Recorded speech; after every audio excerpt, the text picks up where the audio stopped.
Hi, this is Lenny. It's March 30th, year 2020, and I feel that the Lord wants me to share a poem with you because there are many people who have suffered a miscarriage, and this poem could very well bring a great deal of comfort to them. Back in 2009, my daughter was pregnant. We'd seen the ultrasound. It was a girl. Her and her boyfriend were calling this child Eva Crystal, really looking forward to her birth. And then one day he called me at work and told me that my daughter had had a miscarriage. So I left work immediately. I stopped off at the mall at a jewelry store and I bought a beautiful crystal paperweight in the shape of a butterfly for the father and a necklace for my daughter that had a crystal teardrop with a little pink butterfly attached to it. And so I gave these items to my daughter and her boyfriend because it's really important to acknowledge that even if a person hasn't come to full term and they're born before their time, they're a person, they're important. It's important to remember them to help get through the grieving process, and also to encourage us that when we get to heaven, any child that we've miscarried, we'll get to raise them there. The Lord will keep them looking like babies until we get there so that we can have the joy of raising them. Now, I wrote this poem, and the father of my grandchild said that he was always going to keep it, and I hope he has. And I shared it with some friends, and they gave it to a lady they knew who is 92 years old and still grieving over a child that she had miscarried when she was a young woman.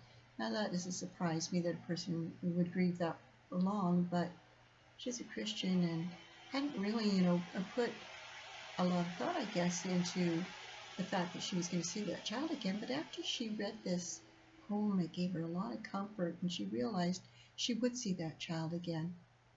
So, if you know somebody who's suffered a miscarriage, you might want to share this poem with them. You can go to my website to print it off, and the website is golden-quill.org. This is Eva's letter. It's in the poetry corner on my website.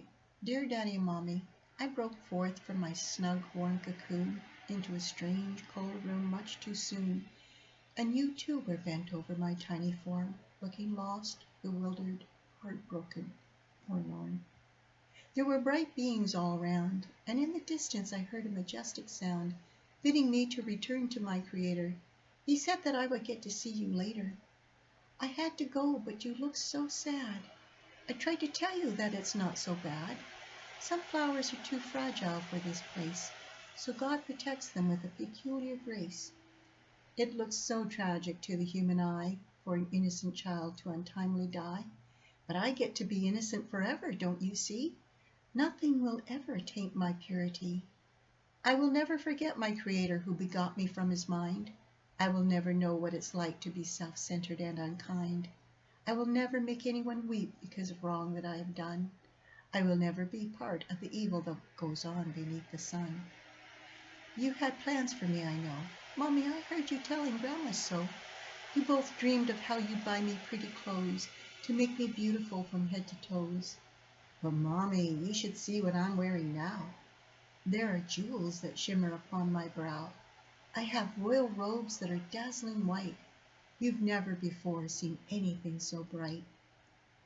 Your heads hang down and your hearts are bowed. You drag yourself through dreary days beneath the cloud. My spirit flutters around you like a butterfly, and I call to you while you weep and sigh. I watch you every moment, don't you know? And I see those brothers of mine everywhere they go. I rejoice every time any of you do what is right. When you grow towards God, it gives me great delight. I'm here, right here, so very near, and I'll follow you around year by year to remind you that I'm waiting for you to meet upon the hallowed ground before God's mercy seat. A crystal sea stretches before his throne, and your Eva Crystal is waiting to welcome you to this home. God provided a way for you to get to this blessed place. You will find it if you earnestly seek his face.